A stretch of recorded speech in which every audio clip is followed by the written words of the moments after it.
Good morning, guys. Welcome back to another day, another video.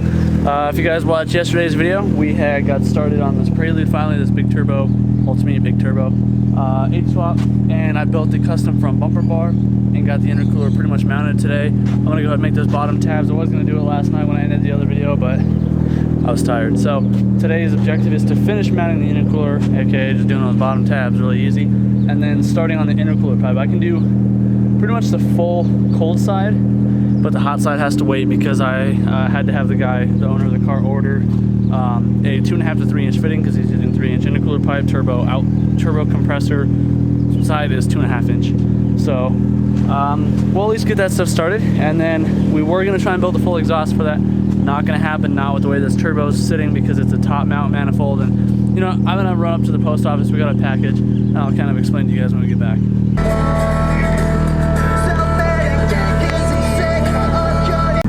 Package secured, boys! I'm pretty stoked on this. So I'm pretty excited for what's in this box because it's I already know what it is. Basically, long story short, a longtime supporter, subscriber of the channel, he's actually bought a few of my things before. He goes by KRX Kid on Instagram. Really nice guy. I think he's way out in like Vermont or somewhere like way up in that neck of the woods, but he hit me up because he always watches all my videos and stuff, and he likes to comment, and he always asks on the updates on like the back purge setup because he wants to see me build, you know, just better stuff and more stuff. So he hit me up the other day. He's like, yo, like, what else do you need, blah blah. I was like, well, I got my regulator, I got my fitting, now I'm just waiting on this other fitting, and then ideally I'd like to get these purge plug kits because everything I remix things on using aluminum foil, and I know it's still a good thing to do, but just in general it makes life nice and simple to at least have the fancy tools. So he was like, yeah, I'll make you a deal. I'll get that purge plug kit for you if you just make me a custom strut bar, because he has a K-Swap CRX with like ironically the same setup as DJ's CRX with like DA booster and master and stuff. So that's exactly what we're doing, is making him a custom one. Not today, I have to wait till DJ's car is even ready, but simple trade-off, and the dude hooked it up and I'm so excited. Let me show you guys once we get home. So let's open this box up really quick and then we'll get started with the rest of it today. So actually, we'll see how much we can get done today, because as I was driving to the post office, it be sprinkling. So I don't know, I thought it wasn't supposed to rain today, so we'll see. Ooh, box smells funny. So right off the bat, open box, and half of the pieces are missing. So that's supposed to be a chill block, so I don't know why they don't. Yeah, it came falling apart. So hopefully the rest of the, oh, there it is. So this is pretty much the full gist of it. All these purge plugs. So if you don't know what purging is, it's basically for stainless steel and titanium, and in some cases aluminum, but not that I really know of. And essentially all you're doing is you're just feeding argon into your workpiece. So say that this is my pipe. You have, in this case, you'd use a purge plug and you'd feed argon through one side and then you'd cap the other side and then have holes in it. And basically all you're doing is replacing the oxygen that's in your workpiece or around the workpiece with argon, because argon doesn't cause a reaction to the metal, because with like stainless, when the metal reacts to the oxygen, it cools rapidly. You get what's called carbide precipitation. So basically just makes the weld weak, brittle, and it won't last. So that's a lot of the reason why cheap manifolds fail, because they aren't back purged. That's why like eBay stuff, downpipes and all that, they're so cheap, because they're just like, I think in those cases it's called cold arcing from what I've understood. But yeah, so there we go. We got the purge block there, or the chill block. So the chill block is basically, this is for an O2 bung. So in that case, you would thread this in its place, I believe, and then you're able to use this as a heat sink, so that way I can be welding like all my heat, and this is going to absorb the vast majority of that heat, so it's not going to like blow through or warp or deform the O2 sensor. So pretty neat. Nothing really special going on in here. It's just these things are kind of expensive, and I've been saving up for a minute to get them, but you know, life keeps getting in the way, like welders. But he bought the full automotive purge plug kit. So this is, I think, 2 sets, or 1 set each, or 2 sets each of, or a pair, I'm sorry, of all the way from 1.5 inches or 1.25 inches for like doing schedule pipe or tube for manifolds and headers, all the way up to, I believe, 3 or 4 inch for like exhaust stuff. So I am extremely stoked. Oh, up to 4 inch. So yeah. So again, I can't thank you enough, KRX Kid Nick. It really means the world to me that I have even anybody that cares about me, let alone people that haven't even met me in real life. It's incredibly humbling, and I'm incredibly thankful. So thank you very much. Thank you for anybody else that supports me. And also, just for the hell of it, if you guys ever want to send me anything, whether it be like, I don't know, like a gag gift or something PG-13 appropriate, because I will open it on the channel, I do have a P.O. box if you want to be supportive and like send cool stuff, or if you want to just send like support letters or whatever. Yeah, hit the P.O. box, link is in the description. And yeah, anyways guys, I'm going to open this up, kind of look at it a little bit, and we'll get started on this aluminum stuff. Hopefully it doesn't rain though.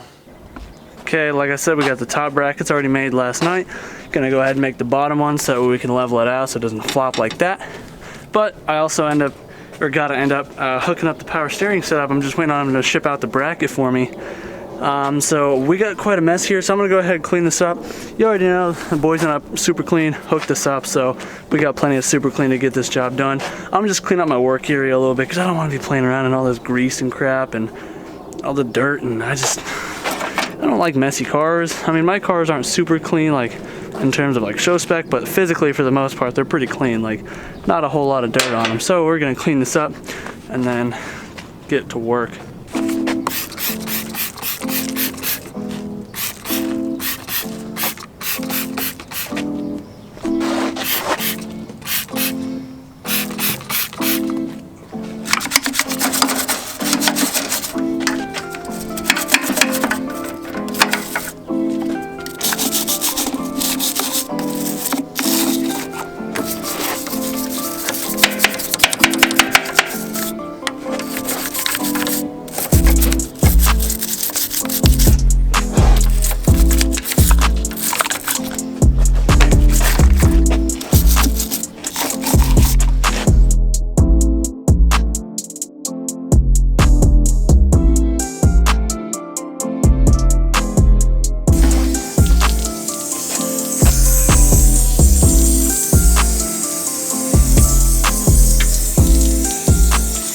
Okay, much better, looking a lot cleaner. Cleaned up basically everything I could see on the shock towers forward, so that's good. Now, I don't feel gross touching around in here as much, so let's get cracking. First off, let's, oh yeah, I said I was gonna do this. Let me go take measurements real quick. So I'm just gonna do the same thing I did on the top. Like I said, this whole course board is just dicked. It's not even all the way attached down here. So I'm going to just make some plates, and we're just going to weld it straight to here, make some bolt holes, and then we can bolt the intercooler up. So I already took my measurements. The intercooler does make this whole thing look offset, like it's wrong. The bar completely even, so it's an optical illusion because it is just the intercooler.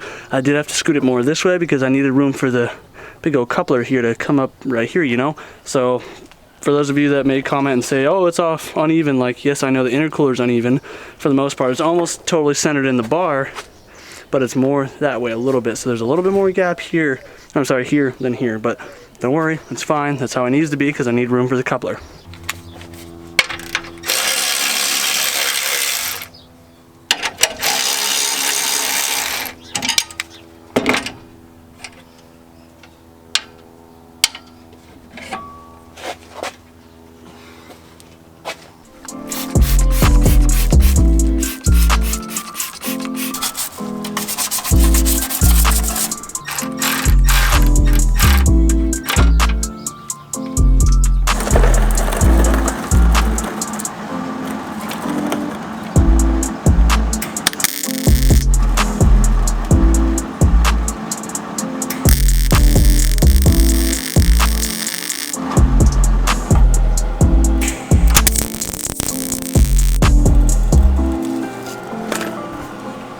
With the intercooler all mounted up, now we can start playing with this cold side.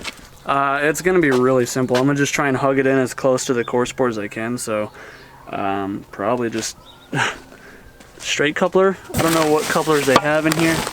May have to make some pies. Yeah, it looks like we just got the straights. Actually, I think I see a 45. Oh, that's a 90. Might be able to make use of that. Actually, we probably will, because I'll have to 90 it off of this thing here. So let me dig through here for a minute, see what I can find. So I'm gonna have to modify this piece first. I'm gonna go ahead and cut it and add the inch that I marked out on the last video, because the coupler is gonna pop out somewhere in this area, and then I can obviously kind of angle it. I don't want the coupler coming through here. I want the pipe going through there, so that way the coupler doesn't tear with the sharp edges over time. So that'll give me a little over a 90-degree angle I gotta do, so I may just have to make 1 or 2 pieces of pie to add on top of the 90 that's already in there. So it should be pretty simple. So let's take this. Let's take one of these straight sections and let's go cut.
Got it all welded up, basically out of argon. I have like just a hair off the line there, so I might have enough to finish the cold side. I hope. I mean, not a big deal. I just don't want to have to run down to the welding shop while I'm in the middle of all this, but let's go test fit this now. That worked out pretty well. Got it all attached right there with the clamps. I got a little bit more clearance around the blow-off valve right here, and it dropped it down just enough for us to stick a coupler on it. So now I can try. I don't know if I can do this one-handed because of the size of it, but okay, there. Now with the coupler on, now I just got to attach right here, so should be easy. Hopefully I have enough gas, so make probably 1 cut, 1 weld. What do you think? No opinion?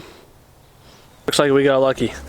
Because of the joint letting me rotate it a little bit and flex it, I'm able to actually just use the 90, and then I just got to cut it and then re-weld the end with the stinking, what is that called? The bead roll. So yeah, I can just cut it at that mark, cut it back a few inches after that, whatever length that is, and re-weld it, and then we'll use a coupler, attach it, cold side, freaking done. Still no opinion, Sophie? You're just chilling, aren't you? Enjoying this nice weather? Yeah, me too. Me too. It's all welded up. Let's put this thing back on.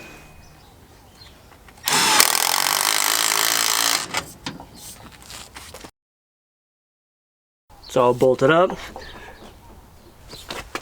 Clamp should be good there. Hopefully it shouldn't make contact because the wheel shouldn't come past like this area. So I think this is good. It's firm. I may have to bend this little tab in right there just so it doesn't hit. Just give it a little tap tappy. Okay. But yeah, nice and solid. Clamps are all on. I'd say that's good. So it comes up here, S is up there, and we're solid. So that wasn't too bad. What I'm working on now is trying to take care of the radiator situation while I'm still in here, and I still got the welder out here. Because once the radiator tabs are remounted or I make new ones, I don't think I need the welder out here, so I can put that back. But this is basically the only spot that I can put it. I can scoot it a little bit more to the left, but the only issue with that is any more to the left and it starts blocking more of the airflow, because right now it's got about the first 2 or 3 rows, but I can't go any more to the right because of wastegate is in the way, and then it's going to definitely get cooked by this down pipe, up pipe, whatever you want to call it.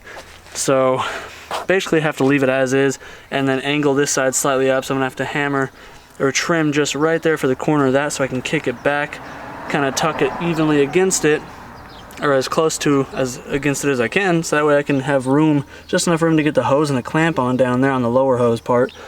And then that should be pretty simple. I'm probably gonna have to end up making new radiator mounting plates because this whole bottom core support's like broken off that way. So these ones, I don't think I can make them work. So I'm gonna just trim up some more of this stuff, my flat stock, make some new holes and hard mount it that way. And then I'll probably oversize the holes a little bit so that way I can put little bushings in them, and then that'll make it softer, I guess.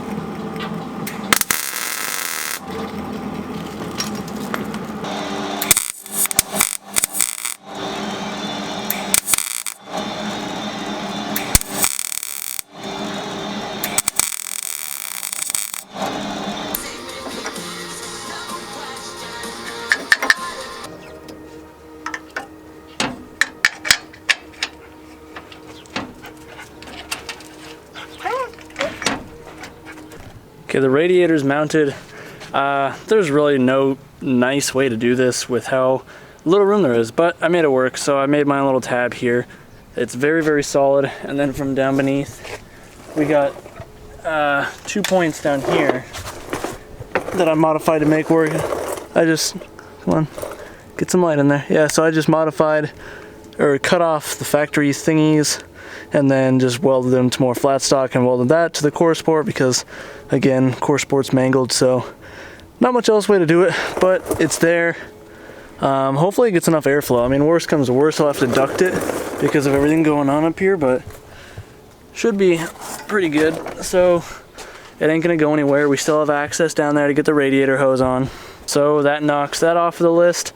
Do need radiator hoses though, so I'll have to put that on the to-do list yet, but think that's pretty good progress so far. So I've been going over this car, trying to figure out exactly what's left to go on. So I got this plumbed in. I found out for whatever reason the fuel return was plumbed into the brake booster, so I don't know if they were trying to use that as a vacuum source, but I don't believe that's a good one. I don't even think that is a vacuum source. But now I'm just trying to go through. I don't even know exactly what to plumb the brake master, brake booster, whatever to, because there ain't nothing on here other than this big fitting. But I don't know if you can tee. I don't know if you can tee that off with the PCV valve. So I'm gonna have to kind of research that tonight because I thought the PCV valve was like a check valve, and I don't know, drawing vacuum on it, doing it like that might be bad. So right now I'm finishing up capping off these extra open vacuum sources, these little guys. I don't remember these two fittings down here. I know this is normally the fast oil thermal valve. This is the skunk manifold, skunk throttle body. So I don't exactly know where those are supposed to go to now because, again, I don't do H series. I'm assuming one of them comes from here and goes to there, but I don't know where the other one is supposed to go to, unless it's supposed to go on the back side. I haven't really looked on the water tube, because if that's where it's supposed to go, then I can plumb it as is, or I can just try and cap it off and block those off. I'm gonna look that up, but yeah, this is kind of a mess. I had no idea that the shop or whoever touched this car like really jelly dicked this whole thing. Like, for whatever reason, they added all new fuel lines, AM lines under the car and everything, which is fine. Like, if you're gonna do that, I'm sure he's probably obviously if you need lots and lots of fuel, you need bigger fuel lines, so I get that. But they left all the hard lines on the firewall, which to me is just disgusting. They also left the factory fuel filter and all of its wires or hoses like tucked down under the brake stuff, so I don't like that either. This car, I know it's supposed to be just his fun car, but I don't know. It needs a lot of work. I'm gonna keep doing what I'm assigned to do essentially, but a lot of this is just gonna have to be left as is. Like, a lot of the wiring is nasty, like the headlight harnesses are just completely destroyed.